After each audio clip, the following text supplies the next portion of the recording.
So we're not very cheerful today. This last week's been meth. With Charlie, oh sorry, I'm going to get emotional here in a minute, but I don't know, that was a mess. I'm sure you guys had similar reaction to it that I did, that we lost a spokesman. And not the political part. I happen to agree with the political part, but the bigger thing was the fact that he was very open about his Christianity. And I believe that what his speech was when he did talk about politics was the fact that we need to vote biblically. But I don't know how it affected you guys, but it's kind of made me think that I need to pick up my game. That I'm spending a lot of time at work. Been invited several times out by Jay and the organization to go out and witness, and I haven't taken advantage of that. Also, the stuff that ended in Redlands, I haven't really looked into other places to do it, but all that to say is just that that kind of event, it's stirred something that it seems like I need to get more active in sharing God's love for people. It's just I don't know how you guys felt about it, what you heard about it, what all the details about it were, but Charlie was just doing what he does. Was out talking to people about reality, trying to get people to live their life biblically, because he felt that was, and it wasn't something that he thought and he wanted to implement on somebody or force on somebody. He just wanted to let them know that it was his way and that he felt that it was the best route for everybody. And he had his reasons. I listened to him and he was just, somebody threw a question at him and it was just right out. He taught himself and invested himself into the Bible to see it all. And when somebody asked him a question, it wasn't a problem for him. He just had it right there. Now I'm sure they probably filmed a couple that, or didn't film a couple that he didn't have a direct answer. But I think for the most part, he was what I could see on what he did get filmed on, and they didn't interrupt. He always had an answer, and it was biblically backed up. So I don't know. What did you get out of it? Well, I think it's obviously a tragedy, but as any martyr, the aftermath has a lot of implications. I've seen a lot of social media posts where people are now looking at God. Former atheists or current atheists are now saying, well, maybe I need to give God a second look, so to speak. And so I think that he was speaking to a generation that was seeking. No doubt he had a positive influence on many American youth, and I'm sure many people did start seeking the Lord and a relationship with Jesus, and many did come to faith, and hopefully many will. I also agree that I think it's a wake-up call to the Christian community about sharing faith, and how important that is in love. I've heard a lot of, as I'm sure most people have, there's been a lot of rhetoric sort of celebrating his death and accusing him of being hateful and bigoted and this kind of thing. And Kelly, I wasn't a big follower of Charlie Kirk's. I hear him from time to time. I've seen a few more, but I can say that in what I heard of him, I never heard him come out with hateful rhetoric. I didn't hear him come out with bigoted commentary. And his emphasis was on love, and he was a very obviously loving husband and father, and I think an excellent role model for someone who does have the courage to go out and try to be a change maker in our society. Yeah, I think a lot of his I don't know what to call it, success, I guess, was the fact that he was always at a tone that was joyful. When somebody came and said something to him that was, they call them names all the time. You watch him on YouTube, about every other person was cussing at him. But it never really, I never really saw him get affected by it. He just, that's your opinion, but I still like you. I'll still talk to you. Let's have a conversation. I think that was probably his conversation was the most often word he used because he wanted to talk to people about it. And yeah, I think his demeanor had a lot to do with it. They get mad at him, they'd yell at him, throw stuff at him sometimes, but it never really deterred him from doing what he does. Because like you were saying, he was always level, he was always friendly, and even when people didn't agree with him, he still wanted to give him a hat. Well, and I think this comes back to things that we've talked about here, that we need to look past the person. We understand that there's a spiritual battle underlying all this. Yeah. And as the Bible tells us, we don't wrestle against flesh and blood, that there's spiritual forces. And so when somebody does come off like that,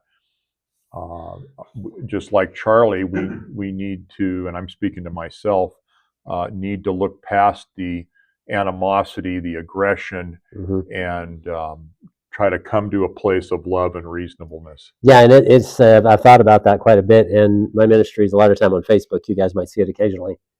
I've realized that maybe I'm not being quite as friendly as Charlie as well. It's easier to be friendly with someone when you're face to face with them as opposed to online because things get heated. But that being said, I realize that I need to change the way I approach things as well. Be a little more patient with people and that I talk to as well. Me so too. Anyway, all that said, I wanted to give a tribute to Charlie because he was a good guy and he really tried his best to get out God's message, and he also just tried to help people out. If they were having trouble, he always wanted to try to give them the facts and the ideas that might help them. So anyway, if we can do that, hey Juanita, how are you?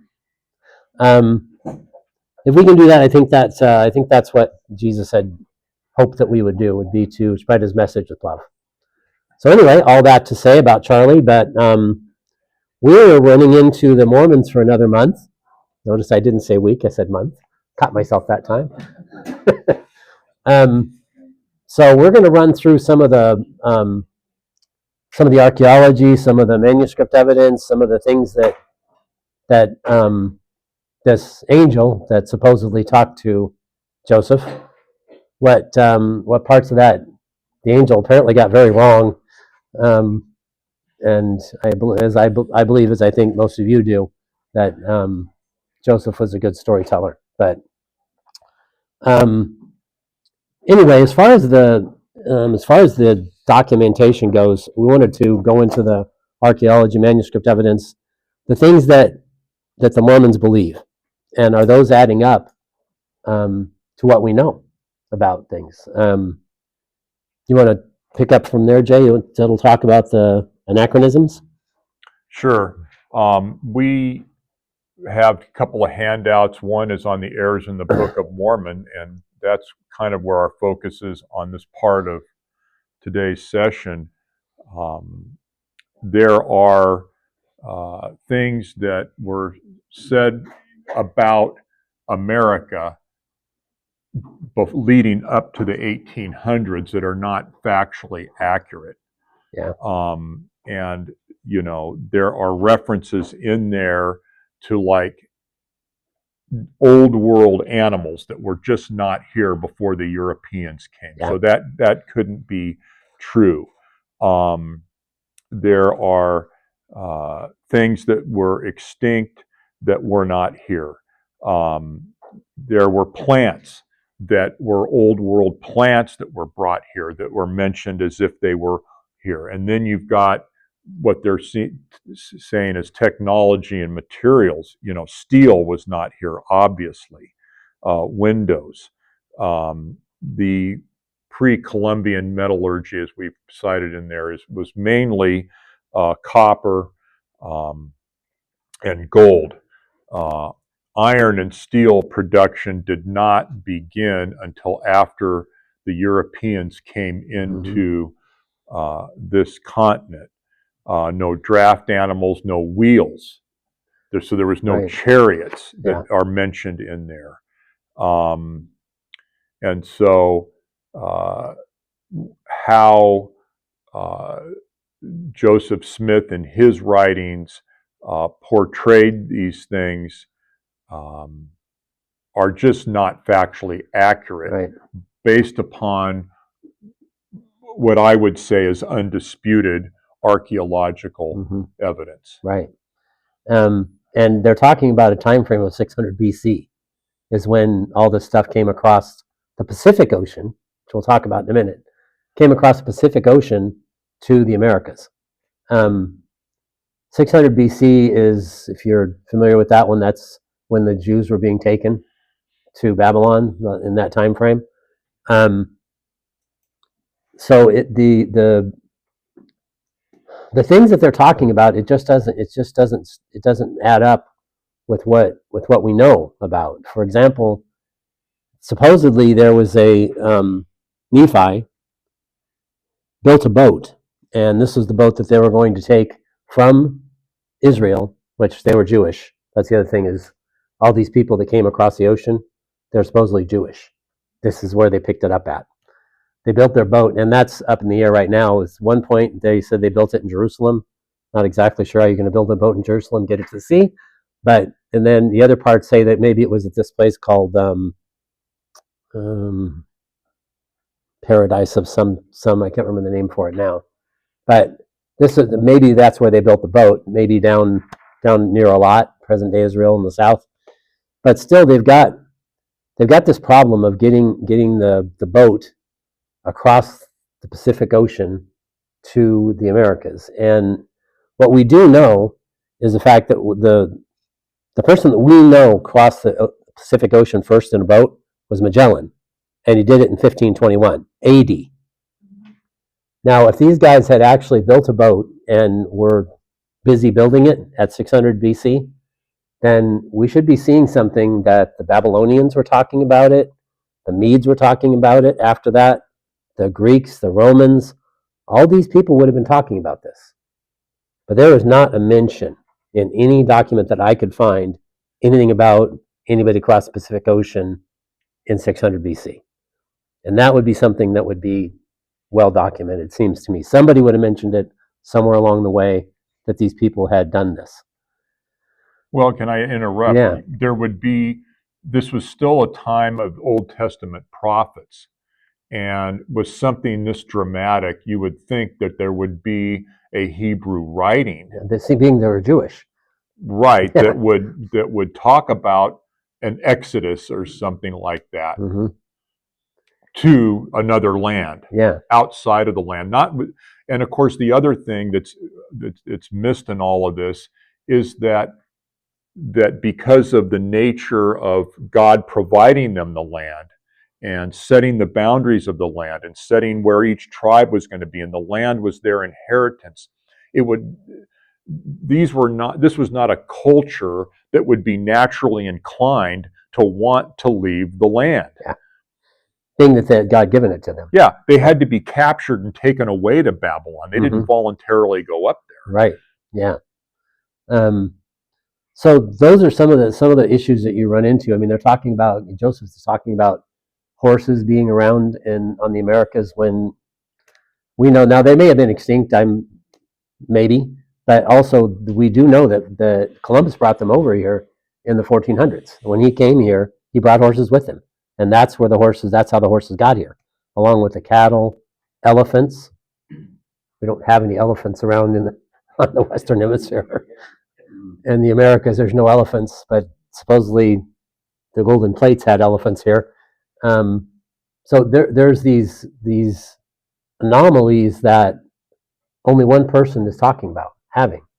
Joseph Smith was the only one that saw the golden plates. We'll talk about that in a minute. He's the only one that actually saw them.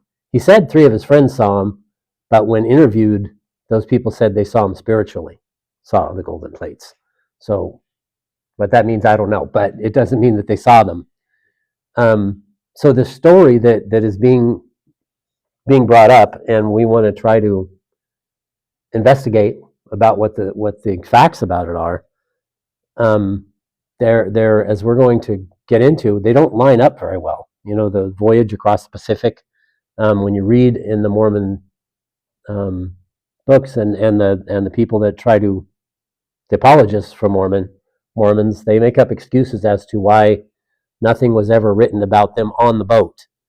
They supposedly write about getting there, going across the desert. I don't know how they're dragging a boat across the desert, but maybe they built it once they get to the place. But they don't say anything about the voyage. They said they're too busy to write anything down about the voyage. I mean, they have to sleep, right? So these things that you read about when you pick up their stuff and they're trying to justify all this stuff, it gets worse and worse. For example, the Mormon geography model, they have one of their own. But this is what the church talks about. The church takes, and this is official doctrine of one of their major archaeologists. It says the church takes no position on the specific geography and locations of the Book of Mormon events in the Americas. They take no position on it. At some points, they say that all these things happened in Ohio. At other points, they say they happened on the Yucatan Peninsula. So it seems to me that if you look at this as what it is, it's Joseph Smith finding these plates in the ground, and he's the only one that saw them, and he's making up a story from them. That's not what we see in the Bible. That's what we're going to go into next, by the way.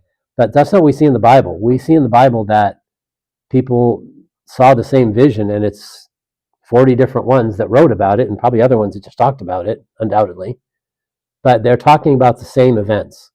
And when we look into those events, which is where we're going next, when you look into those events, they don't have the problems like this.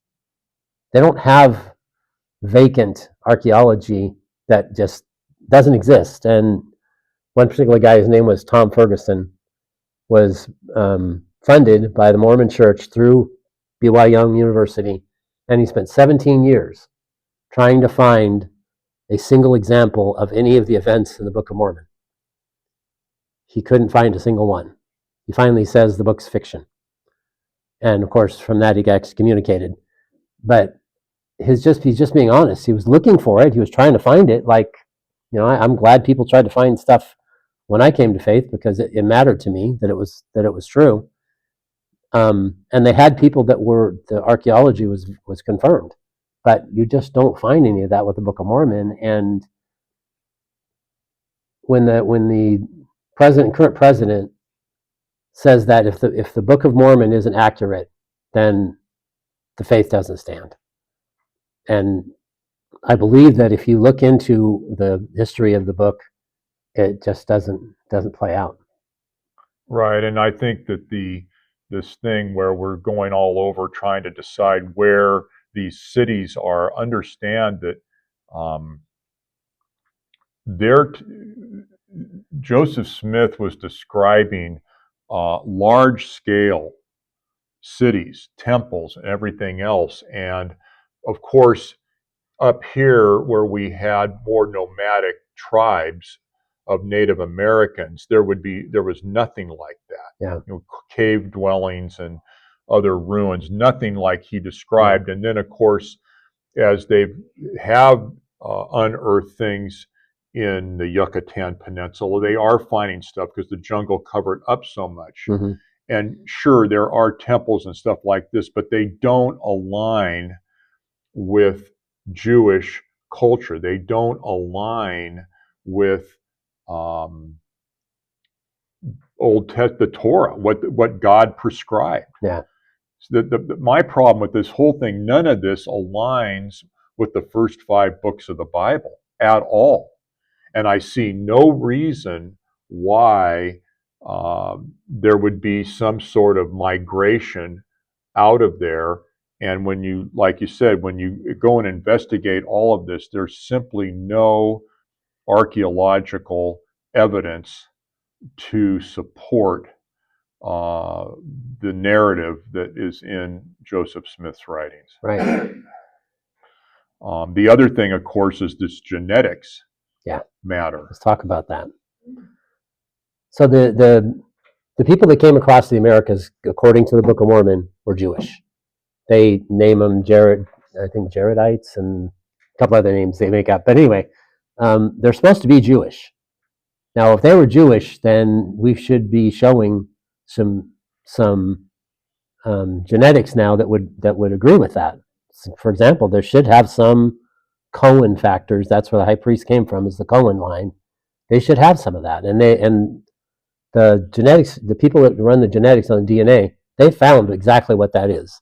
They know the Cohen gene type in Israel, and it's well defined. And as Jay's did more study on that than I am, so he's going to talk about it. But that doesn't exist. The genetics that we see, like I think what you mentioned, it was from Asia. The Asians are the ones, the northern Asian tribes, Mongolia and in Russia. That's where the genetics show in the people that were here when the Europeans got here, and when they were able to examine some of the things, like in the Indians, that the Native Americans, Indian tribes now, they line up with Asians. They don't line up with the Jews. There's no Cohen genes. There's no Jewish genes whatsoever. So these people that came over here, and apparently there was millions of them. They had wars that killed millions of people, Jews, in the Americas, and they don't have a single bit of it. Anyway, yeah, go on. Well, what they have done is they trace lineages through the Y chromosome, the male chromosome. So as more and more males throughout the world are submitting their DNA, it's going into these things. And so probably the definitive book on this that I've found is called Traced.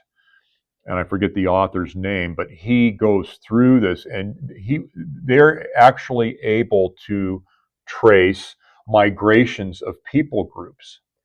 And there is a lot of data on how people from the Middle East did migrate.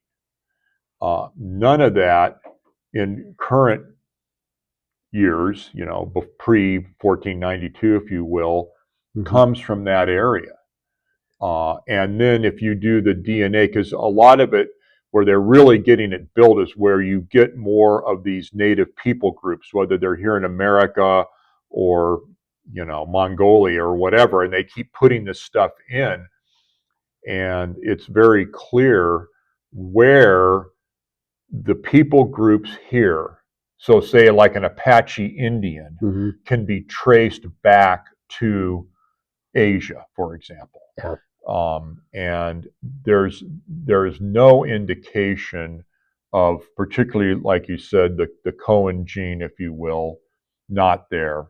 And I'm sure it's not limited. I'm sure that other Jewish people, of course, have submitted their DNA, and none of it's coming up. I mean, they're just coming up with snake eyes on this whole thing. Yeah. And that particularly that Cohen gene, that's exactly what the Jewish people are looking for now when they're wanting to build the third temple. Third temple. They're looking for that. They're going through the Jewish lines, and they're trying that Cohen gene, and they're telling these people, you guys are the ones that are going to be, considered for the high priest.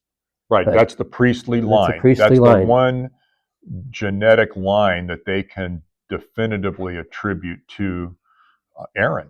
And they can look back on it today and find these people that are lining up with the people that were 2,000, 3,000 years ago that were the priestly line, and they can track it and make sure that they see it, and they can figure out where they were at the time when the people came into the land. They know when all this happens.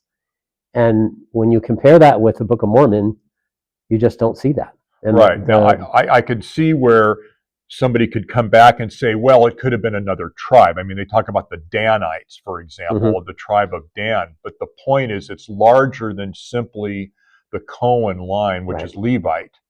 They're not finding any, of these... anything that adds up to what... adds up to anything in the Middle East. Yeah. I mean, they're way geographically out. Right.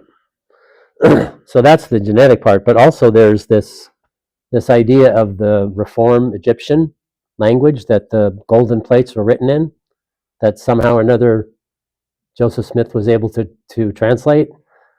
That's a huge problem, because, for example, the Egyptian hieroglyphics that were on the temples and the pyramids there, they couldn't figure out what those were saying for an awfully long time.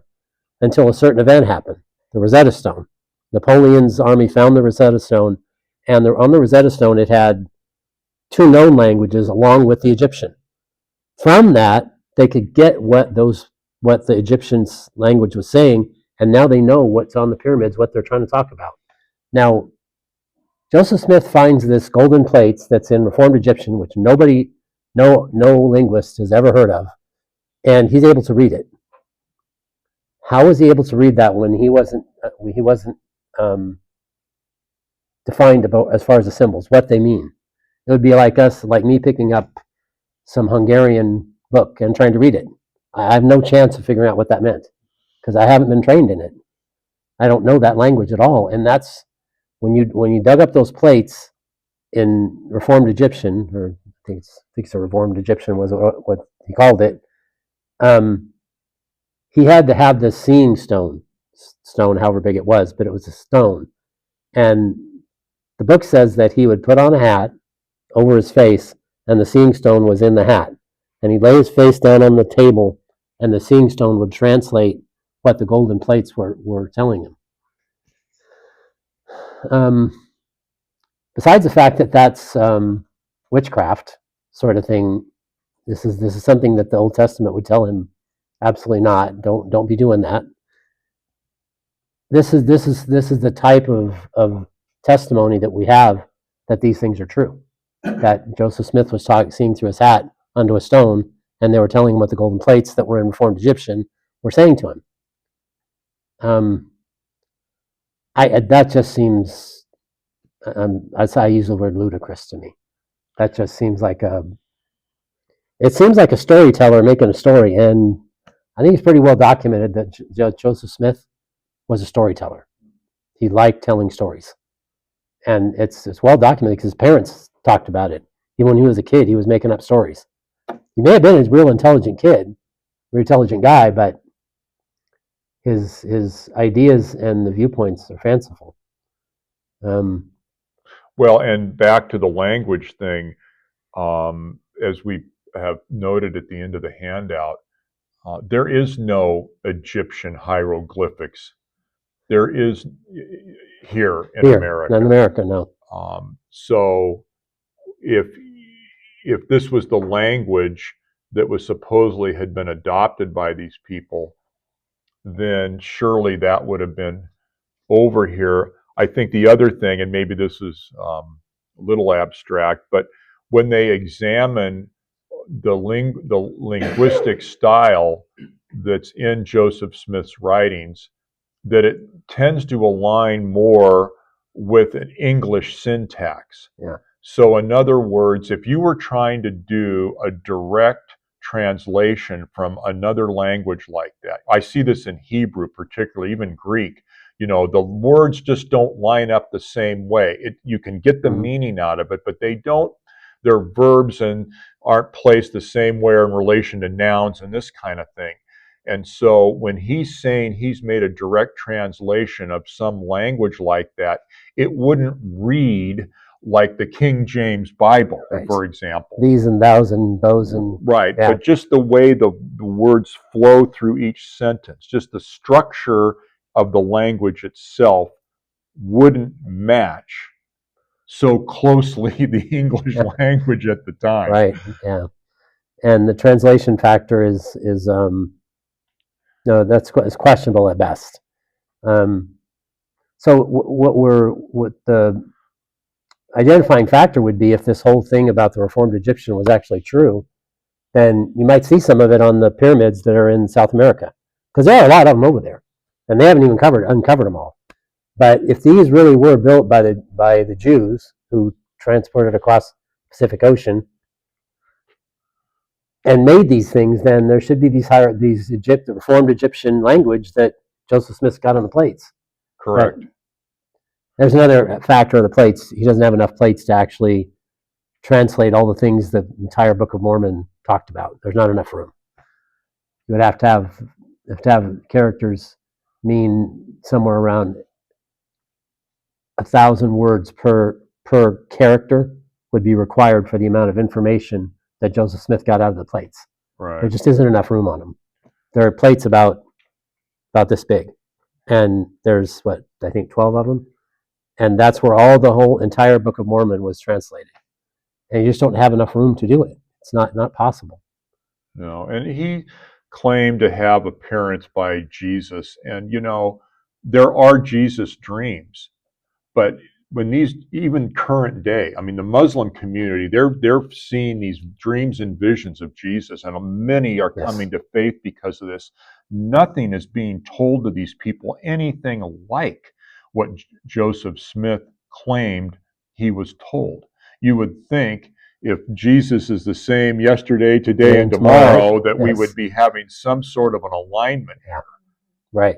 And at some point, the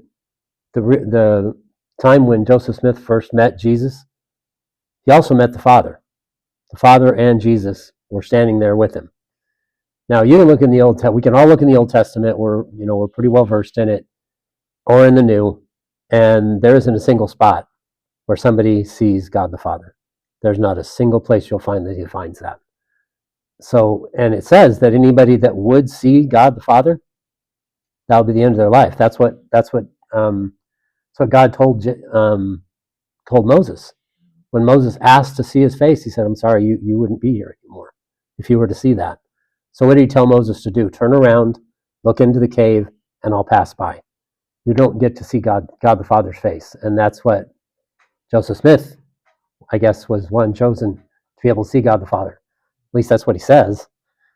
So when you to me, when you come through all these issues with what they're trying to say is true, let me put it this way: I came to faith when I was 43, and people directed me to Harvest, and that was a good spot for me to go because new believers are very welcome at Harvest. Welcome here too, but if somebody would have directed me to the Mormon Church, I'd have been happy because I think God's there and they sound like they know Jesus. But as I've told you guys, the person that I most align with in the New Testament is Thomas. I was a doubter. I had to read books like the one that you have. That was the first one I read. And if these things would have came up, I would have had a problem. This guy looking into a hat with a stone, figuring out what these things that were dug up out of the ground said, and none of it lines up with anything. That would have been a problem for me. And I think as Christians, we can count on the fact that the Christian message is historic. It's not something that was made up. It's not something that you have to dream up stuff like what I'm reading these guys dreaming up, saying that how they got across the Pacific Ocean was El Nino came up and blew them across the Pacific Ocean. Okay. But those type of things I would have had a problem with, and I think most of us would. We're here because we believe that the Bible is true. It's reliable, and we're going to go into that in the next few months. It's a reliable document that you can trace archaeology to it, you can trace manuscripts to it, you can trace different people at different time frames talking about the same thing, and the Book of Mormon just doesn't have that. I would have had a problem if I would have been directed to the Book of Mormon. I probably would have walked away from it. Maybe walked away from the whole thing, theism altogether. I may have done that. I'm just glad that God had a different plan for me. He kept me away from that. Kept me away from the Catholic Church as well. Long story about that, but he took me over to a place that I could learn at Harvest, and he brought me to a place that was directed towards new believers. And God does that, but he doesn't. I don't see God directing someone to a person that's making this stuff up, reading things out of his hat, making up stories about how things came to be. God's not like that. He's a logical God. He's an ordered God, and when he gives out things that can be researched and documented by archaeology, you can do it. And we're going to go into those. That's our next thing down the road. Well, just trying to step back a little bit, and it's not exclusive to Mormons. I think that I keep going back now when we talk about some of these sort of spin-off Christianity cults, is that in John 17:3, Jesus talks about eternal life, and he says that eternal life is knowing the true God and Jesus Christ whom he sent. And to me, what that means is we need to be very clear on who Jesus is, because if we have the wrong Jesus, then we really don't know the true Jesus, and we're putting eternal life, our eternal life, in peril. Yeah. And so my encouragement to anyone of the Mormon faith is to look carefully at the matters that we've discussed here, both this month and last month, and to critically examine things, and to try to put aside things like, well, what would my family think?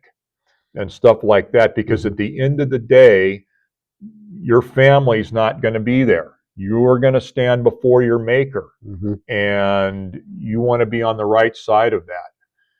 And so it's super important. I think the points you made, that if somebody wants to investigate the Bible, they're going to get a whole different response and a whole different findings than if you explore some of these extra biblical texts that these different religious organizations have come up with that are just not supported. They're flawed to the bone. They're just the backup just isn't there for them. And it's not just Mormonism. It's Islam. It was Jehovah's Witnesses. It's other ones that we'll get to maybe down the road. But there's that gap that there's things that, I mean, there's things in the Bible that if you talk to people about, they'll complain about talking snakes, talking donkeys, things such as that. Well, okay, those are miracles. I believe miracles happen. But those aren't the kind of things that archaeology and manuscript evidence finds. Those are not what we're looking for. We're not looking for somebody recorded a donkey talking. We're not looking for that. We're looking for things that can be proven archaeologically. When they mention a city like Ur of the Chaldees in the Bible, a long time they thought that was just pure fiction. Nobody knew anything about it. And then somebody found Ur of the Chaldees and documentation for it. And as usually the case, the Bible was proven to be right. When they said that Abraham, the father, the central figure of our faith is Abraham. Okay, let me rephrase that. The second figure is Abraham. Jesus is the first. But I mean, Abraham is one of the places where the Bible picks up and starts talking about the line towards Jesus, and the history that surrounds it is Abraham's history, and you can document that history very, very well, like we've been talking about. The other thing that mentioned during the cruise, and I've forgotten to mention this, I'll just go back to this for a minute on this. I spent some time on this whole thing of them getting across the Pacific Ocean. I spent some time on that here the last couple of days. And one of the other things that Joseph Smith had mentioned, that Nephi, what he had done was he had taken some photographs on the voyage in 600 BC. Photographs. Yeah, in 600 BC. Not sure they had any cameras in 600 BC. I would have liked for them to. I would have loved to have seen the picture of, Solomon building the temple, of all these things that happened. I would love to see pictures of that. But strangely enough, I can't find them anywhere. So anyway, I spent some time on this whole ocean sailing across the Pacific thing, and it fascinated me that this story was. And I'm reading a guy that's an apologist for the Mormons, trying to give us some reasons why this might have happened. One of the things is the winds came up in the favorable direction. Anyway, it's just I would have had trouble with it if that's where I would have landed. I'm glad I didn't land there. I think that pretty much gets through what we were going to talk about, right, Jay? On the Mormonism? Yeah. Right. Oh,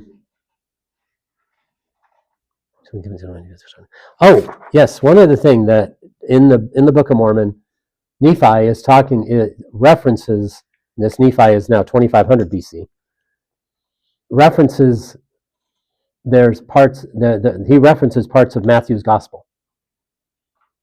in 2500 BC.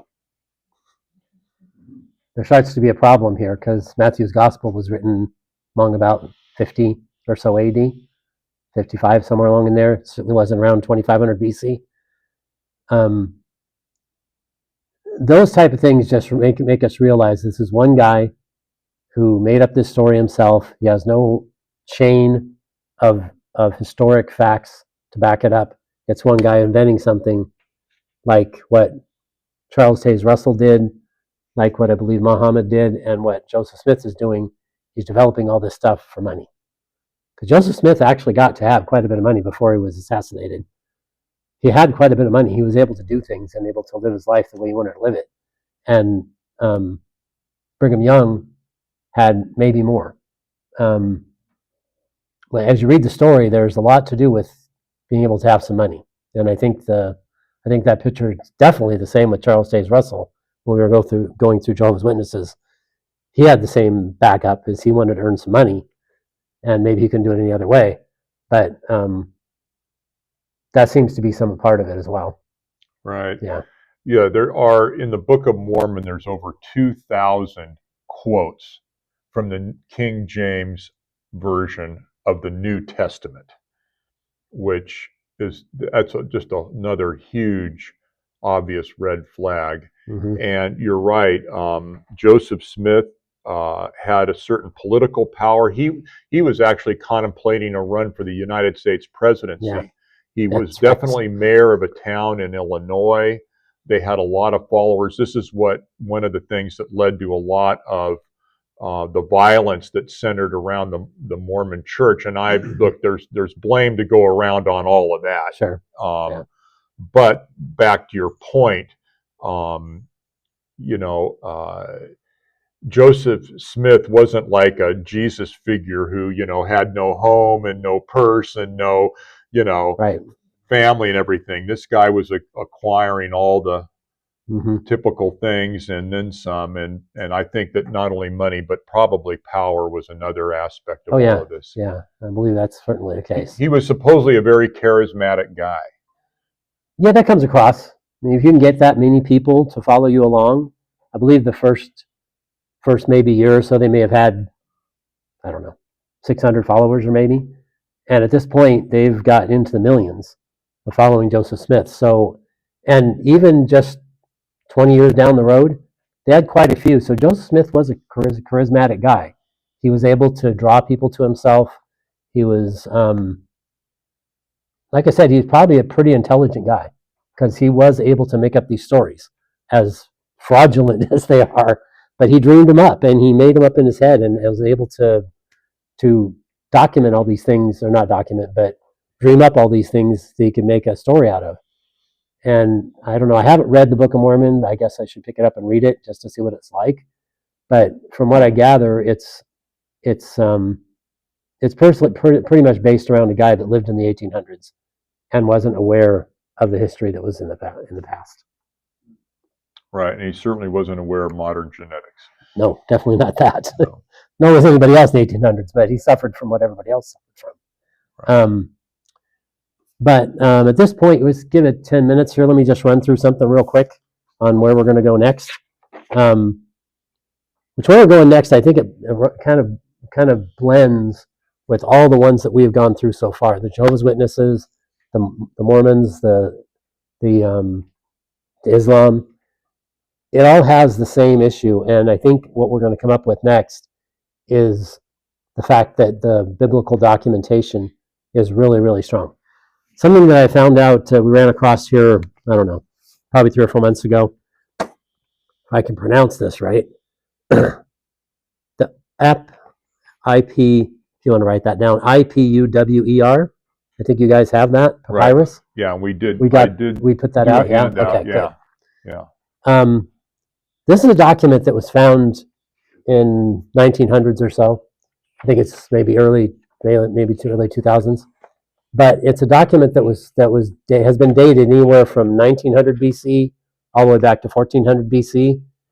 It's a document that describes the plagues.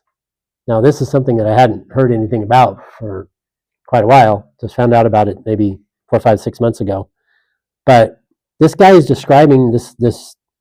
I think he's like a scribe, the Egyptian scribe, because what he's documenting this in when they found out what it actually said. It's very high language. He wasn't a low level person.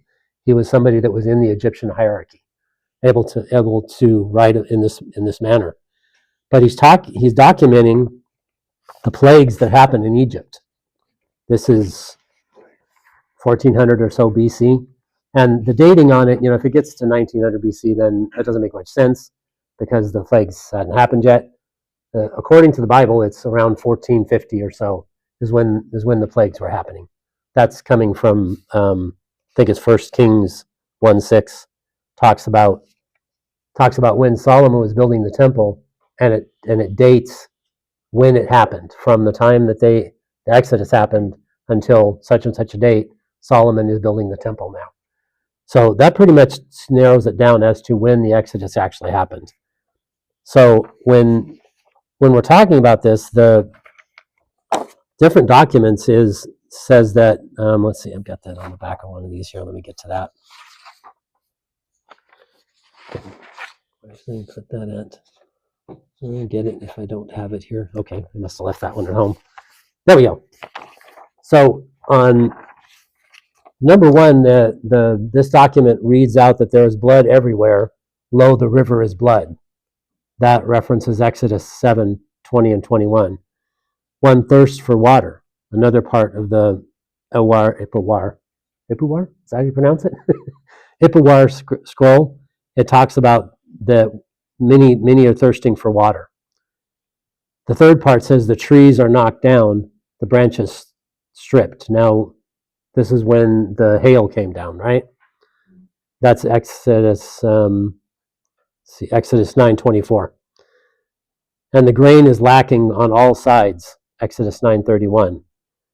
The birds find neither fruit nor herbs. Same reason, and that one is because the locust came. That Exodus 10:15. And then groaning is throughout the land, mingled with laments. That's Exodus 12:30.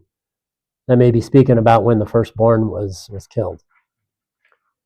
And number 7 is many are dead and buried in the river. The stream is their grave. That's Numbers 33:4. All is ruin. That's Exodus 10:7.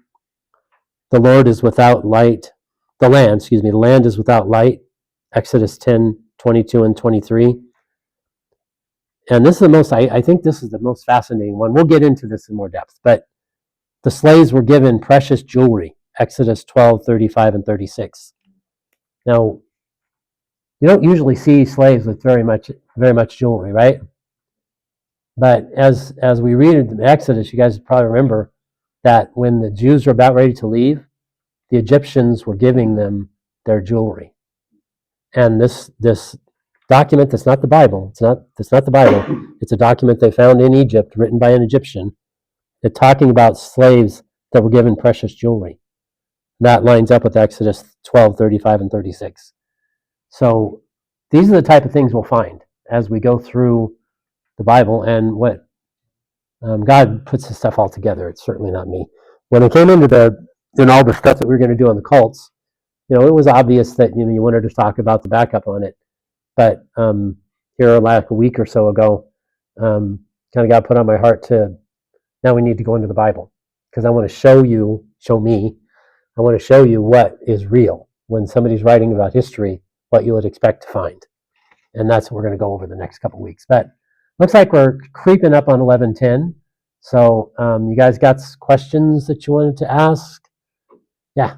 So I just have a question based on what both of you were kind of teasing last month about Mormonism, about what happened to Brigham Young. So I realize that we don't consider something a cult solely because of the misbehavior of their founders, because Right. there's been Plenty of that. Been hypocrites in the church as Many well. popes could have had the same problem. Yeah. But you were going to mention about Brigham Young and what happened to him at the end. I was just curious about that, because that's an interesting piece of American history that a lot of us don't know. Mm-hmm. Well, I did look into that a little bit this morning before I came over, and I'm a little bit wary here because, we all stumble, And so I don't want to point to somebody's spiritual problems because they've sinned, so to speak.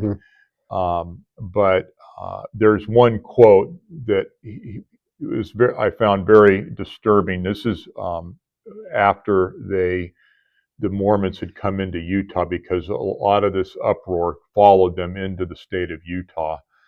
And in a September 21, 1956 sermon, Brigham Young stated, "There are sins that men commit for which they cannot receive forgiveness in this world. And if they had their eyes open to see their true condition, they would be perfectly willing to have both the throat cut and every member of their body mutilated." And they had violence followed that statement, including how they treated what they called apostates. In other words, somebody who came into the Mormon faith, maybe learned some of the things that we've been talking here this morning and last month, decided to leave. Maybe they didn't want polygamy, who knows what, but they weren't treated very well. Yeah. And there was violence there. And of course, this is typical of religious cults, that you can't just voluntarily leave the cult. Right. And Islam's the same way in that case.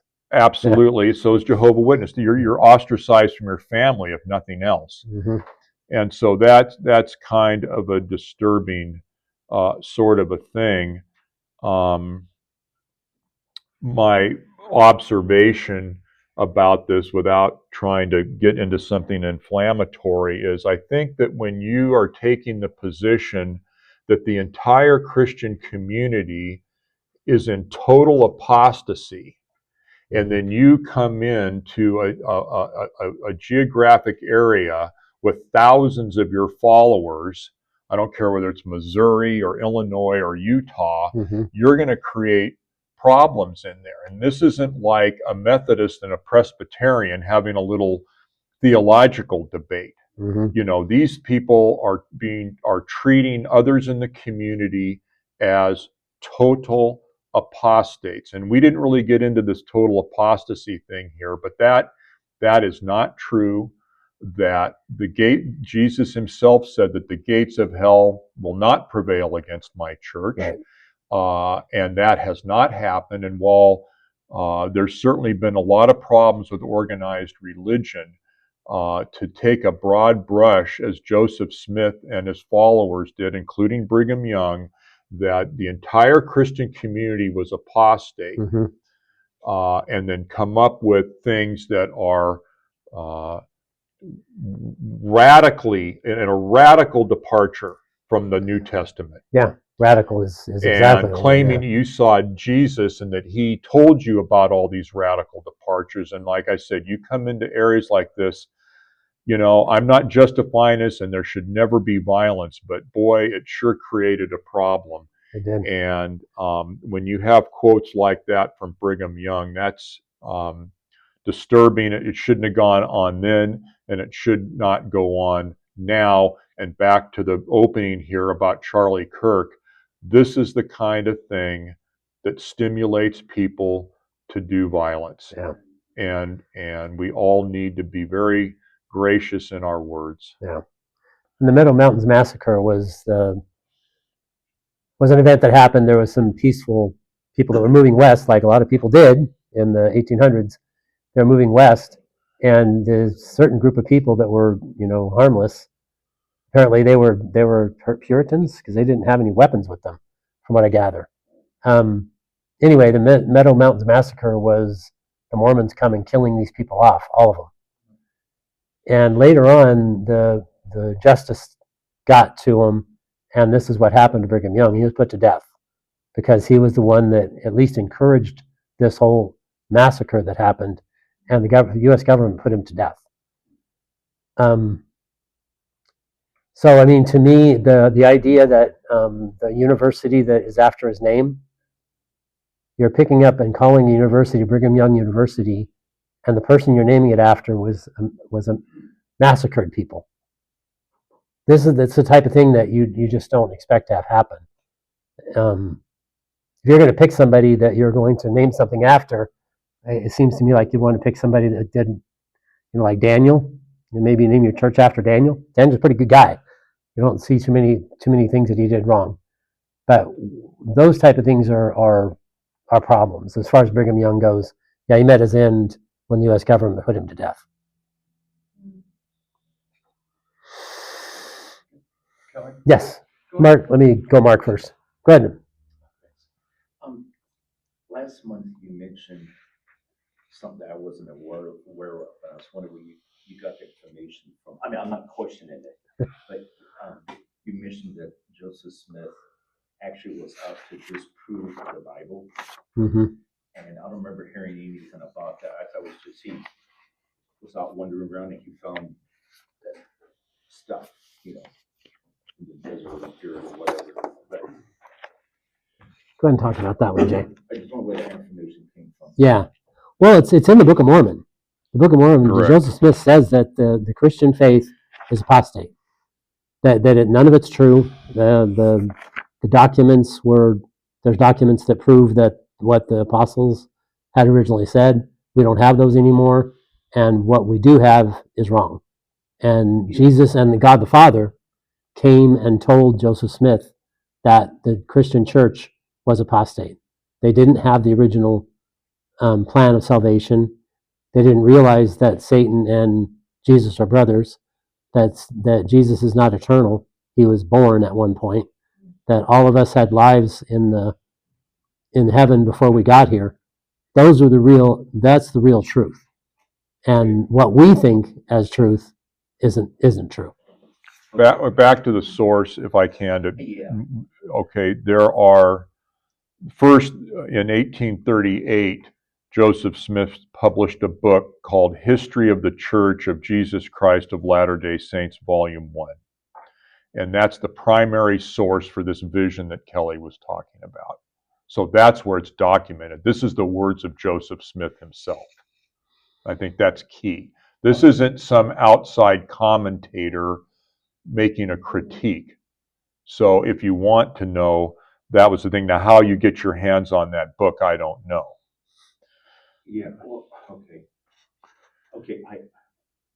And I get all that, but just Mhm. like, okay, Kelly, you have shared openly that you were out to disprove the Bible. But by doing that, you realized it was true and you got saved. And let me say, I'm glad you got saved. Me too. But anyway, so I mean, forget about what the Book of Mormon says and this and that. How does anyone know that he, from the very beginning, was out to disprove the Bible? It's not what the Book of Mormon says they were doing. How did that thought come about? Was his upbringing? Well, we're just Say something, or is there no? we're just going by what he said. What he said himself. Yeah, that's his own words. Yeah. Joseph Smith said. If he says, I'm trying to disprove Christianity, then you got to believe him. Well, we can say maybe he didn't write it, but Yeah, no, every I agree, John, I agree with that. But where does it say he said that? In the Book of in the Mormon. book. and in this, what I just told you, the book he published in 1838. Hold on, Yeah. I need Yeah. two people talking. Well, he published a book.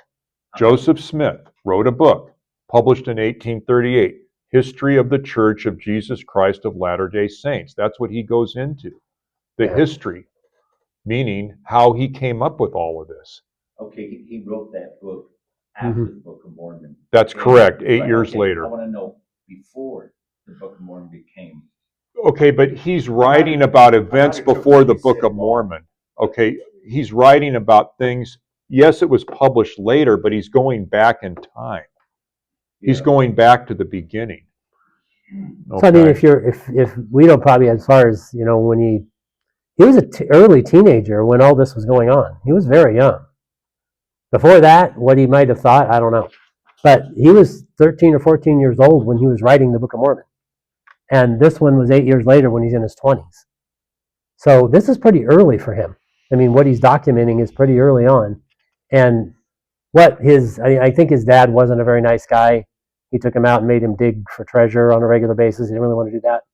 What they thought and what they felt, they came over to be Mormons. But what they may have felt or what they may have taught him, I don't know. I don't think anybody does, other than the fact that once Joseph Smith came up with his idea of being a Mormon, his family followed him. But he was, that's what the whole structure of the Mormon church is. That Christianity, like us, we've got it all wrong. He met with Jesus and God the Father, and they told him that stuff's all wrong. Right. So that's where we get it from. As far as any other type evidence or proof type stuff, I think that's what we have. Well, it's Joseph Smith's words. Back to this Yeah. history in 1838. It's chapter 1, verse 19, where he claims to have had a vision in 1820, recording that Jesus stated that the creeds of the existing churches were an abomination, and suggesting there was post-apostolic doctrinal developments such as the Trinitarianism, meaning the Trinity, which were false. And so if you can get your hands on Joseph Smith's own history, he's going to he records in there this supposed vision he had in 1820. I'm sure the Mormons can get you that book.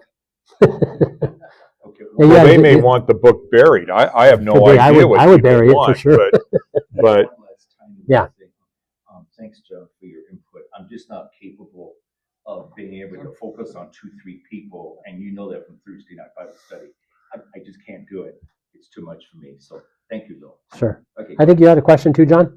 Yes, going back to the boat that brought people, where did it launch from? That's the thing, is they're not really that sure. Because the only way Yeah. you're going to get to the Pacific Ocean is if you went across Saudi Arabia and launched from the Indian Ocean. Otherwise, he's going to go if he goes from the Mediterranean, they're going to go into the Atlantic. Then Right. they have to go down south of Africa because there were no. There's no Suez Canal wasn't there then. That's right. The Suez Canal wasn't there. Yeah. So then they would have had to go across into the Indian Ocean. From Indian Ocean, then you can get to the Pacific. Or go all the way across. Exactly. And it's just, when I was reading this stuff, I'm thinking, that's ridiculous. you could have made something up a lot easier. If God actually knew that the Atlantic Ocean was a lot smaller than the Pacific Ocean, which apparently is what he's trying to say, then he would have had them cross the Atlantic, right? But they didn't. If they're going from the Mediterranean. And you're right, because they say the boat originally at one point, it was built in Jerusalem. I don't understand how you're going to get a boat from Jerusalem into the water in that day. If they built the Mayan and Aztec pyramids, then all their boat across Saudi Arabia wouldn't be that big of a deal. Yeah, from Africa across, yeah. But I had the same issue. Because are you telling me that this boat okay, let's say they had Jerusalem in the wrong spot. We're going to launch from Caesarea Maritima. You're going to come all the way down the Mediterranean, which they were afraid to do, around the Horn, all the way down the west coast of Africa, all the way across that into the Indian Ocean, past Australia, past all the islands, and then land in the Americas. Non-stop. Yeah. And they're storing enough water. And in 600 BC, they had boats that big. I guess maybe they had decent-sized boats at that point, but they didn't have anything as seaworthy as what even Magellan had. Magellan had a boat that was seaworthy enough to get across the Pacific Ocean. That was in the 1500s. They finally got a boat they figured could do it. And he did do it. But to think that 4,000 years before that there was boats that could get across the Pacific Ocean, and not a single mention of it in the Medes, the Persians, the Hittites, the Canaanites, any of the ites, the Romans, the Greeks. Nobody ever said a word about it. Around that way too. Nothing in the Asian languages that say anything about that. Right. You think they would have written something down? Yeah. Somebody would have wrote something down about it before Joseph wrote his gold books. I personally think it's fanciful. It's just pure fanciful. Yes. So an interesting point too of I think last time you were mentioning about how the Holy Spirit is absent from Mormon doctrine. Right. And it is interesting that there's a singer named Tiffany Elbord. She has a beautiful voice, and she grew up in Mormonism. She seems to film a lot of her music videos in the Coyote Hills above Cal State Fullerton. I don't know if she lives up there or has like a friend who lives up there or whatever. Mm-hmm. And she did a talk at Brigham Young University a couple of years ago talking about her music career as a Mormon. And she was talking a lot about the Holy Spirit and how she felt like led by the Holy Spirit to do this or that. And her music is not really specifically religious, but it's she wants to like minister to people through it and all that. And then like the year after that, she wasn't a Mormon anymore. And she is like an ex-Mormon who's an evangelical Christian now. And I wonder if that, based on what you were saying last month, I wonder if that Holy Spirit aspect, if that's kind of like a way of, if you start bringing that up, you kind of get kicked out of the cult or something. I don't know. Mm-hmm. Well, the Mormons do believe in the Holy Spirit. That's the only part of God that is a spirit. The other parts of God, Jesus, pre, during, and after, was always a human just like us as flesh. Same with God the Father, flesh. God the Father was actually brought into existence as well. I don't know. There's just, when you come into all this stuff and start reading about it, it just gets worse and worse. And you start thinking, I don't understand how you guys stick with this stuff. I don't know. I guess it's family, like you said. But what did Jesus say about your family? Is Jesus more important than your family is? Well, he said he was. He said, you can't come after me if you can't dismiss your family and come after me, then you're not worthy of me. Now, does that mean he doesn't respect his family? Of course he does. Jesus said you should respect your mother and father. But if they're going to deter you from being with Jesus, then you reject them. Maybe they'll come around too. So, anyway. One of the things I heard about the genetic situation is that the American Indian, Native American population and the Jewish population that they claim came here are about as far apart genetically on the human family tree as is possible and still being part of the human race. Yeah. I mean, it's not even close. They said you could go to Africa and probably find somebody that's closer related to the Jewish population. And as the Americans, they're so far apart, it's not even close in that. So that huge separation is, they're on opposite ends of things. Right. Those barriers of the ocean really are barriers. And your sailing ship that you brought across the Pacific just doesn't add up. Yes. And one thing about that too is at the prayer breakfast a couple weeks ago, there was a speaker. His name is Manny, and he is of Native American background, and he was talking a little bit about his ancestry and how it's been traced back to, I think, like the decade or two before Jesus was born. So it would have been around the time of Mary and Joseph probably being teenagers. And so at that time, that's when his ancestors arrived in this part of the world. So that now I don't